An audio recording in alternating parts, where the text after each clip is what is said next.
En Inglaterra, la dinastía Tudor ha pasado a la historia como la familia más popular que jamás haya ocupado el terreno en ese país. Entre la Edad Media y el Renacimiento, el poder absoluto con el que gobernaron les permitió afianzar el poder de la corona. La única dinastía enteramente inglesa y que precisamente en ello radica también su popularidad, ya que pocas casas reales europeas han sido tan consistentes en aportar individuos a quienes sus súbditos miraban con adoración, se reconocían en ellos y los amaron como a pocas familias reales. Hola, bienvenidos a un nuevo video. Mi nombre es Selen y estoy muy contenta de que me acompañes en un nuevo video. En esta ocasión vamos a hablar de una de las familias más importantes de Europa, o al menos que marcaron una época, los Tudor. Resumiré lo más que pueda porque son muchos personajes, desde Enrique VII o el dilema religioso de Catalina de Aragón, las múltiples esposas de Enrique VIII, María la Sanguinaria, hasta llegar a Isabel, hija de Ana Bolena, quien sería ejecutada por el rey Enrique VIII. Así que no te vayas porque la verdad está muy interesante, y antes de comenzar no olvides suscribirte y regalarme un me gusta, ya sabes que me ayudas mucho y te lo agradeceré infinitamente. Y sin más que decir, comencemos. Vamos a remontarnos al año 1399, donde el rey Ricardo II fallece sin dejar descendientes, y es posible que debido a su raro comportamiento haya sido asesinado tras ser apartado del trono por sus parientes, la casa de los Lancaster y la otra casa noble, los York. Pero esta rivalidad terminará por convertirse en una sangrienta guerra civil, románticamente llamada de las dos rosas: la casa de Lancaster, representada por la rosa roja, y la York por la casa blanca, que azotarán al reino durante 30 años. Es así como nos encontramos ante un trono sin heredero. Además, el mentalmente inestable rey vigente Enrique VI se encuentra encerrado en la Torre de Londres y es ejecutado pocos días después. Con este triunfo, la Rosa Blanca de los York quedaría como la única flor del jardín. Inglaterra pierde la guerra y con ella todas sus posesiones en el continente. Y es que imaginémonos que no es la Inglaterra que actualmente conocemos, ya que en ese momento solo tienen la isla de Bretaña, que antes era considerado un terreno secundario. Entonces, los York y los sucesores, los Tudor, tendrán que arreglárselas con esta isla empobrecida para de alguna manera lograr que les sirva de base de partida para las aspiraciones de su pueblo y su nobleza. Bueno, pero como sea, Eduardo IV de York se convierte en rey de Inglaterra. Tal vez él pensaba que el futuro sería brillante para su casa y para su reino, aunque el país se encontraba prácticamente empobrecido, pero empezaban a tener cierta paz.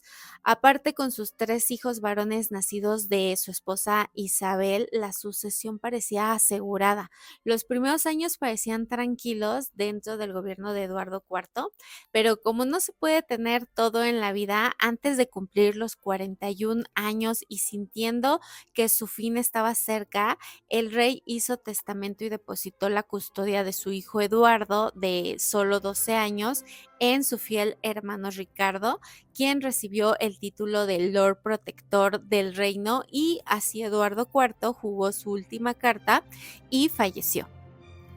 Y lo siguiente que les voy a contar entra dentro de los misterios que envuelve a los Tudor y a la Torre de Londres, que de hecho tengo un video, se los voy a dejar por acá por si lo quieren ver, donde el nuevo Lord Protector sin duda era popular, inteligente y ambicioso, aunque físicamente tenía una deformidad en el hombro causada por una escoliosis. Sin embargo, era bien parecido, aunque Shakespeare lo dibujó jorobado y deforme, pero de una manera pues exagerada. Y aunque los tiempos de tomar por la fuerza el poder habían terminado, Ricardo encontraría una fórmula ya que el rey fallecido Eduardo IV había contraído matrimonio con Isabel, estando comprometido con Lady Leonor. Y en esa época estar comprometido equivalía a estar prácticamente casado, lo cual hacía ilegal su boda e ilegítimos a sus hijos. Y con esta artimaña procedió a encerrar en la Torre de Londres al joven Eduardo y a su hermano Ricardo de 12 y 10 años respectivamente.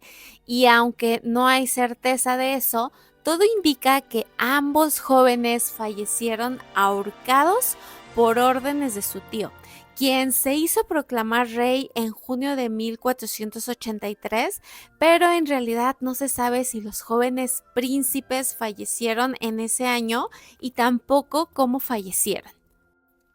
Pero bueno, ya asegurándose del trono, luego de ejecutar a algunos nobles opositores que le estorbaban y de reprimir alguna rebelión, Ricardo III, perdón, se enfocó en recorrer su reino, intentando asegurar la lealtad de las grandes familias y ganarse al pueblo. Y al parecer no lo estaba haciendo nada mal, pero al año siguiente de tomar el poder, Eduardo, el heredero de Ricardo III, que debía perpetuar la dinastía, fallecía de solo 10 años, probablemente de tuberculosis. Y al otro lado del Canal de la Mancha, desde Bretaña, Enrique Tudor esperaba el momento oportuno para reclamar el trono que por derecho pensaba que le pertenecía. Es así como llegamos a la siguiente interrogante. ¿De dónde salen estos Tudor que se creen con derechos al trono? Bueno, los Tudor irrumpen en la historia con un noble aventurero de origen gales de nombre Owen Tudor, quien fue un allegado al rey V Lancaster, pero incluso fue más allegado a su esposa Catalina, de la que era amante, y tras el fallecimiento de Enrique V, los dos amantes contrajeron nupcias y tuvieron un hijo que llevó por nombre Edmundo Tudor. Este Edmundo de la rama Lancaster luchó en la Guerra de las Rosas, en la que fue apresado en 1456, pero dejó un hijo de unos pocos meses, Enrique Tudor. Así tenemos su ascendencia materna con la que Enrique reclama para sí la corona inglesa. A principios de agosto, Enrique Tudor pisó Gales y Ricardo recibe la noticia con serenidad, ya que no era la primera vez que sostenía encuentros de este tipo y confiaba en su superioridad numérica, pero sobre todo en su amplia experiencia e ingenio militar. El rey marchó al encuentro de los invasores y los dos ejércitos se encontraron el 22 de agosto de 1485 en las llamadas Tierras Medias. Pero el rey y los suyos terminaron por ser rodeados. Ricardo se defendió con el coraje de los que saben que ser tomados vivos es peor que morir. Fue el último rey inglés que murió en combate y según se dice su cuerpo desnudo fue ultrajado y exhibido para luego ser lanzado al río Soar. Y de hecho, en 2013 se dio la noticia que sus huesos fueron encontrados, o sea, los de Ricardo III, y estos fueron depositados en la catedral, pero al final había traicionado a su hermano y había asesinado a sus sobrinos de solo 12 y 10 años para alcanzar el trono. Y eso no es algo que se perdone fácilmente. Y ahora pasemos con Enrique Tudor, quien nació el 28 de enero de 1457 en el suroeste de Gales. Y como ya mencioné, su padre Edmundo fue capturado y fallecido en el transcurso de la Guerra de las Dos Rosas. La familia abandonó Inglaterra tras el triunfo de los York y después Enrique regresa y se hace con el trono inglés para derrotar al usurpador de Ricardo III, siendo coronado como Enrique VII. Enrique, que inusualmente para su edad, 28 años, permanecía soltero, entonces inteligentemente tomó por esposa a Isabel de York, hija de Eduardo IV y hermana del pequeño Eduardo V, quienes fueron asesinados en la Torre de Londres por su tío. Así, Enrique Tudor reunía en su persona a las dos casas rivales. Pero tras años de guerras en Francia y guerras civiles en el interior, las arcas estaban vacías, la nobleza se mostraba renuente a cooperar y la flota era inexistente. La tarea que le esperaba a Enrique era titánica, pero pues tenía inteligencia y mañas, y no había llegado al trono por tonto. Ahora bien, el reino pesaba muy poco en el concierto político europeo. Enrique, consciente de que Inglaterra era pobre y una potencia de segunda, comprendió que el hacer buenas alianzas era fundamental para su reino y para lograrlo pues requería de buenos matrimonios para sus hijos. A su otra hija llamada Margarita fue dada en matrimonio al rey Jacobo IV Estuardo de Escocia y de hecho este matrimonio resultó determinante para el futuro de Inglaterra y la unión de ambos reinos. Pero el mejor matrimonio lo reservó para su primogénito Arturo, el príncipe de Gales, título con el que se le conocía al heredero al trono de Nueva Inglaterra, luego Gran Bretaña y ahora Reino Unido. El título fue creado por Eduardo I en 1282 tras invadir dicho territorio e incorporarlo a la corona inglesa. Arturo era la adoración de su padre y le encontró una esposa ideal, Catalina de Aragón, hija de los reyes católicos, posiblemente los monarcas más poderosos de Europa en esos días. Y en noviembre de 1501, Arturo y Catalina, ambos de 15 años, se casaron. Enrique estaba feliz, no solo había logrado un matrimonio de estado inmejorable, sino que además la dote de Catalina de 200,000 coronas, una cantidad fabulosa para la época y que hoy equivale a unos 5 millones de libras esterlinas, ayudaría a sanear el estado inglés. Pero tras la boda de ensueño, Catalina de Aragón y su marido Arturo se trasladaron a un castillo medieval en la frontera de Gales. Y tras el rudo invierno del lugar, Arturo fallecería el 2 de abril de 1502. No solo fue sorpresiva y no solo Enrique VII estaba inconsolable por el fallecimiento de su hijo favorito. El fallecimiento del príncipe de Gales creaba un problemón para la corona inglesa, y la española. Y esta boda de ensueño se convirtió en una pesadilla. Ahora bien, había dos problemas. Primero, si el matrimonio se había consumado y qué pasaría con la dote, aunque a Enrique VII la segunda le preocupaba más, ya que la dote se había acordado en dos partes, 50% al contraer matrimonio, 25% a los 6 meses y el resto al año. O sea, no solo faltaba la mitad de la dote, sino que además era muy probable que los reyes católicos pidieran el adelanto de regreso. Pero el dinero ya se había gastado en barcos mercantes que tanto le hacían falta a Inglaterra y en una armada para protegerlos. Pero bueno, de momento se enterró al príncipe con todos los honores y Enrique VII y su esposa Isabel, destrozados por la pérdida, no acudieron al funeral.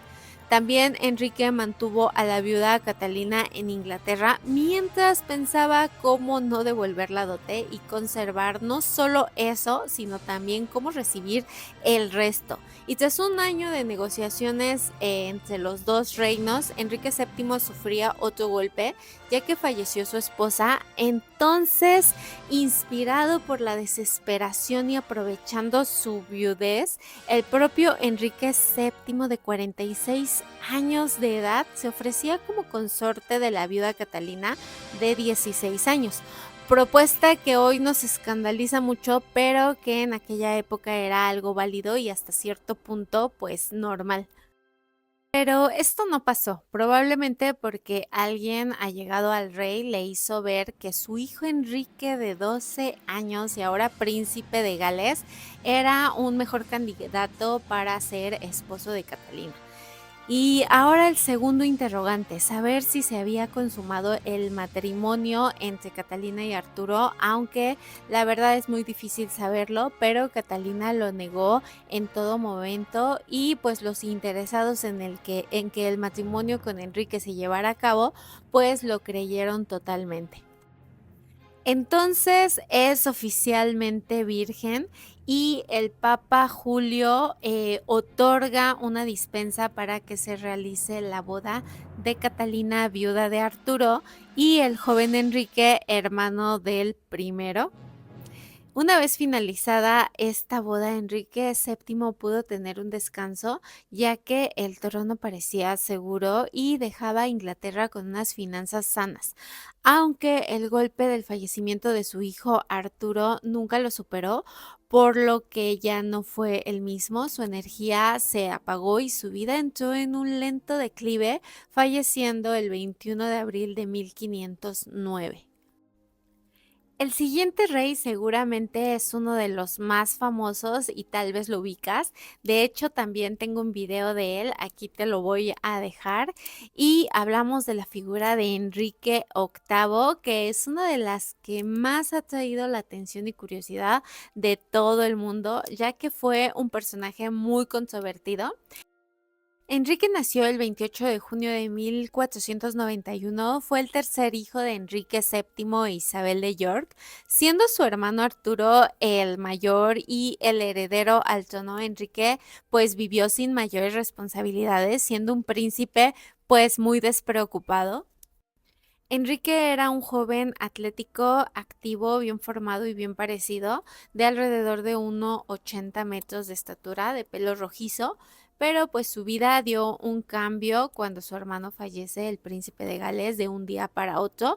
Resultó que además ya le habían asignado esposa, o sea, la viuda de su hermano, ya que la alianza con España pues era muy buena para Inglaterra.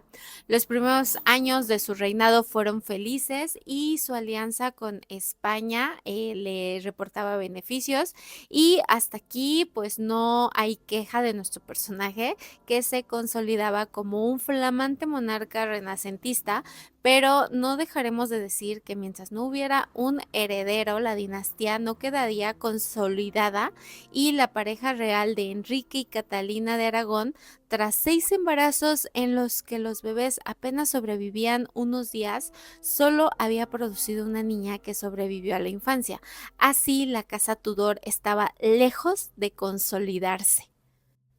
Enrique VIII ha pasado también a la historia como una persona de un apetito sexual insaciable, y bueno, no se le va a defender, pues de hecho Enrique sentía una gran debilidad por las mujeres, le encantaban y ellas también se encantaban con él.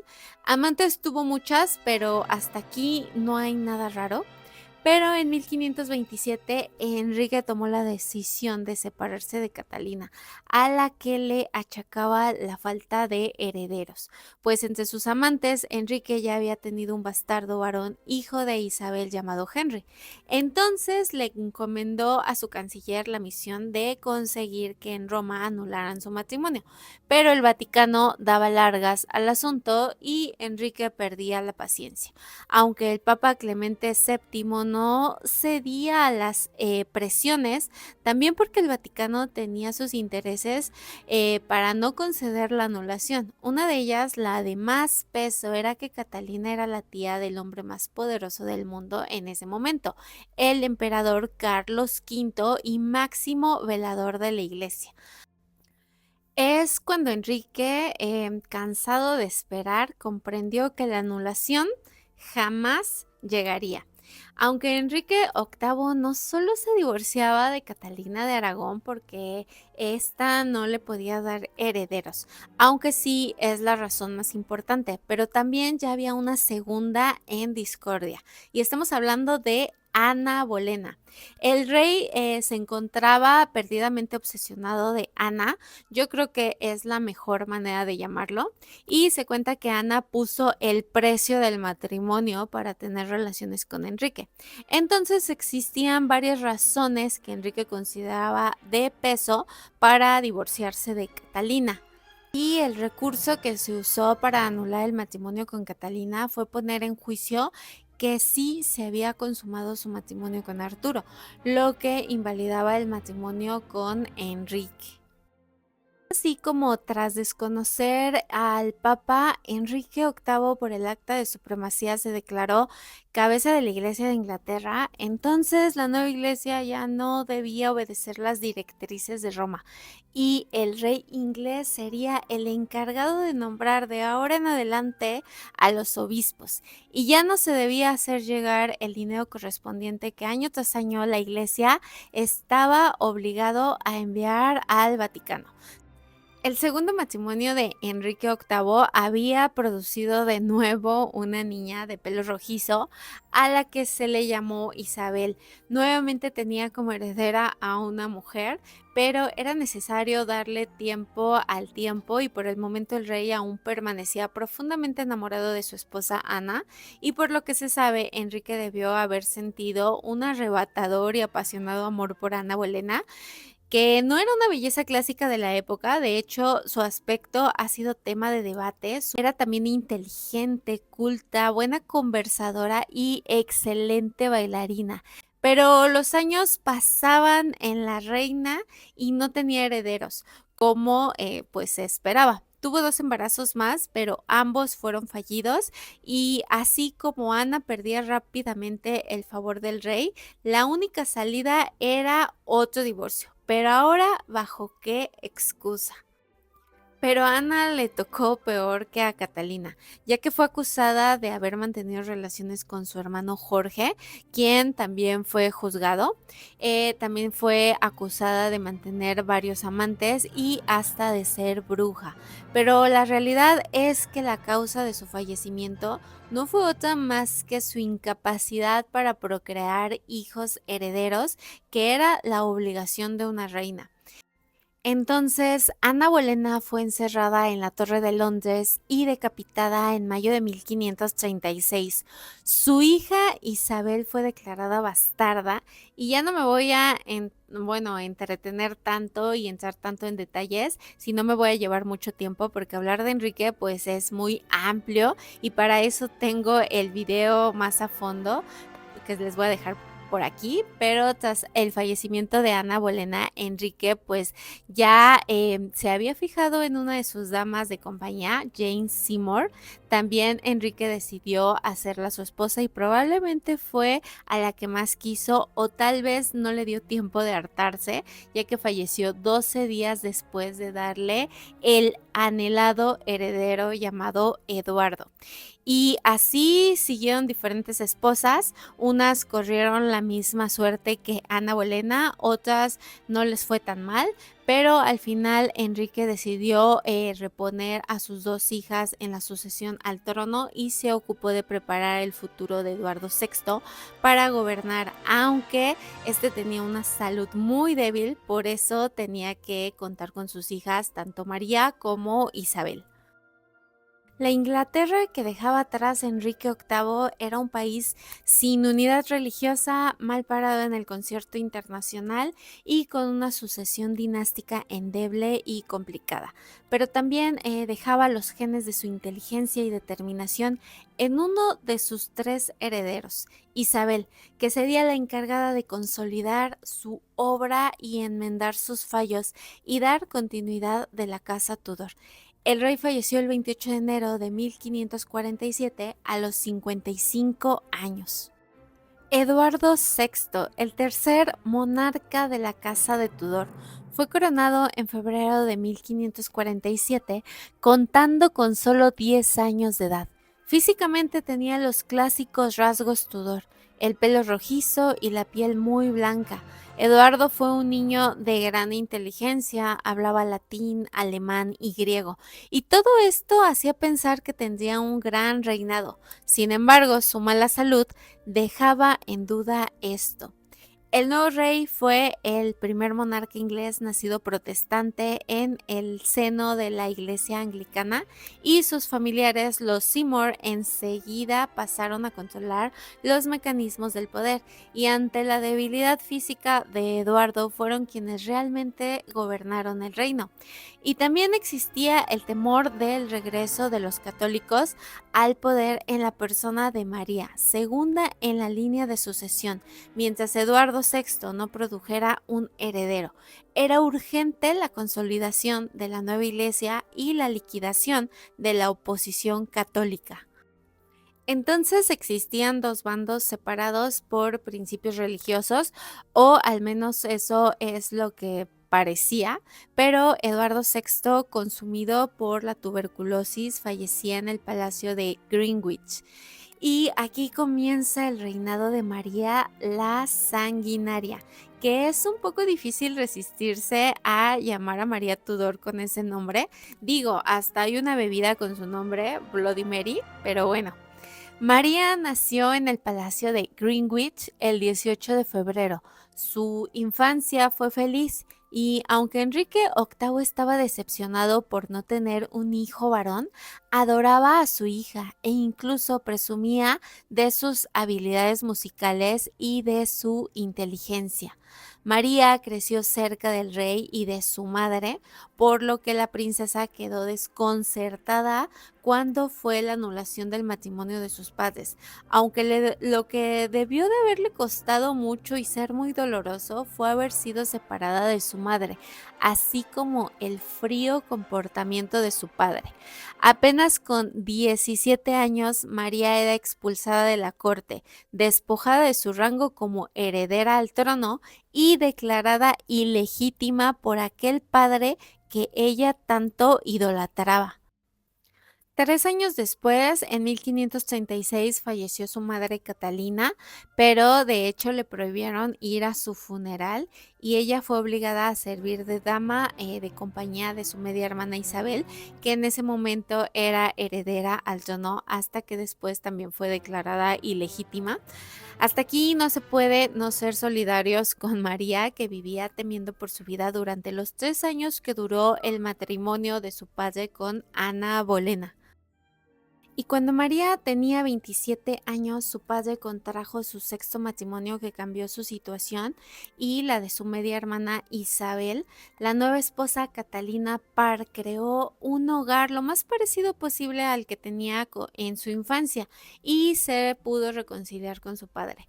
Su medio hermano Eduardo VI era rey y ella no era quien para decir lo contrario. También sabía que si el joven rey producía un heredero, sus aspiraciones a la corona junto con las de restaurar la religión católica desaparecerían por completo. Y tras el fallecimiento de Eduardo, María con 37 años y con un gran apoyo popular asumía el trono de Inglaterra. Y esta nueva reina se sentía destinada a restaurar en Inglaterra la única y verdadera fe, la católica, la de Roma, y si había que ejecutar gente no le temblaría la mano. Más o menos aproximadamente 300 protestantes fueron quemados en la hoguera, como herejes, y su media hermana Isabel fue encerrada en la Torre de Londres, pues su tibieza religiosa exasperaban a la reina, y los más extremistas católicos pues pedían su cabeza. Es así como María logró su propósito, regresar al seno de la Iglesia de Roma y proscribir por ley a los herejes protestantes. Se dice que cuando María vio el retrato de Tiziano que le había pintado a Felipe, su sobrino hijo de Carlos V, quedó enamorada de él y sin más lo escogió por esposo. Sí, su sobrino, lo dije bien. Se casaron, aunque él no sentía ninguna atracción por María, pero bueno, el heredero no llegaba y para 1556 Felipe se convirtió en rey de España, con lo cual pasaba cada vez menos tiempo en Inglaterra. Esto provocó en la reina cierta pues depresión e intolerancia. Los años pasaron y Felipe II comprendió que María jamás le daría un heredero. Además, su salud empeoraba a cada momento y su fallecimiento era inminente. Esto dejaría fuera de los asuntos ingleses a Felipe II, el cual aconsejaría a la reina de nombrar a su media hermana Isabel como sucesora. Así, prácticamente sola, el 17 de noviembre de 1558, a los 42 años de edad, María Tudor dejaba de existir. Isabel I había nacido el 13 de septiembre de 1533, también en el Palacio de Greenwich, y ahora se convertía en reina con 25 años de edad.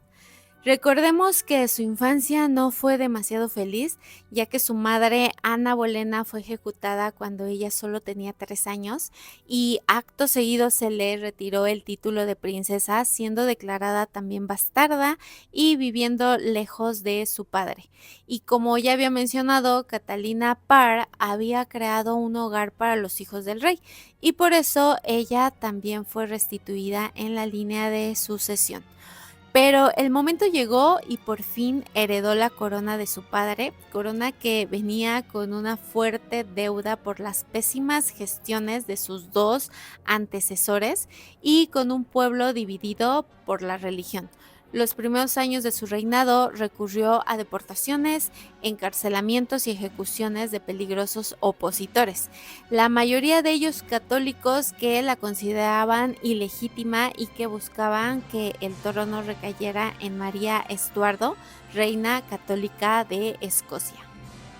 En ese momento Isabel tenía 28 años y el tema de su boda se convirtió en un asunto de Estado y en un tema de gran interés en toda Europa. Durante el reinado de Isabel los pretendientes no cesaron de aparecer, pero la reina no tomaba una decisión. Embajadores iban y venían y la reina parecía usar su matrimonio como un as en el juego de la diplomacia internacional, haciendo alianzas, evitando guerras, y logrando pactos comerciales, siempre dejando entrever la posibilidad de un matrimonio de Estado. Y si te preguntas si Isabel se mantuvo sola, pues no. Tuvo una serie de amantes y de hecho le gustaba rodearse de hombres de mundo con experiencia y hasta algo rudos en sus formas. Pero no casarse y no dejar descendencia ponían el reino de Isabel en esas situaciones de intrigas internas por el poder. Y de hecho ahí estaban las aspiraciones al trono de su prima María Estuardo, reina de Escocia.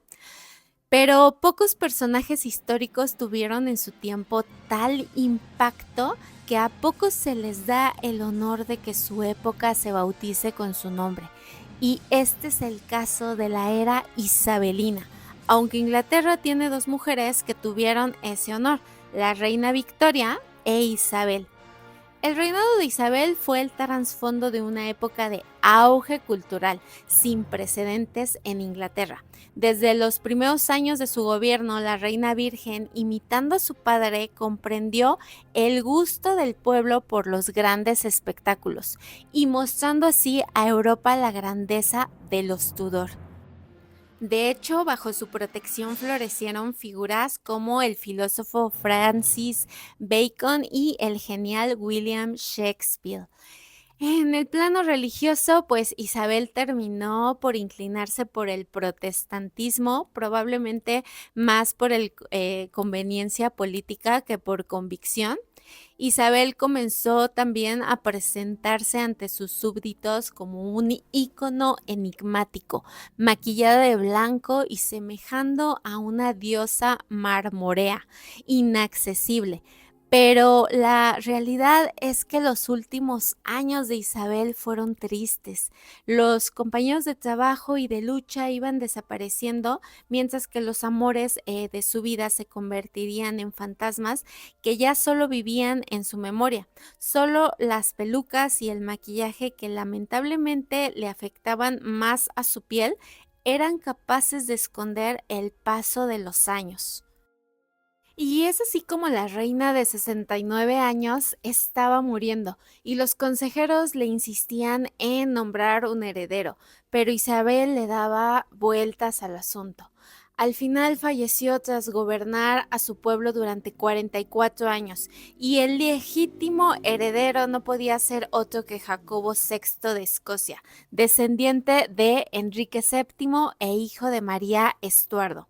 La ironía del destino quiso que el sucesor de Isabel llevara en sus venas la sangre de su más grande rival.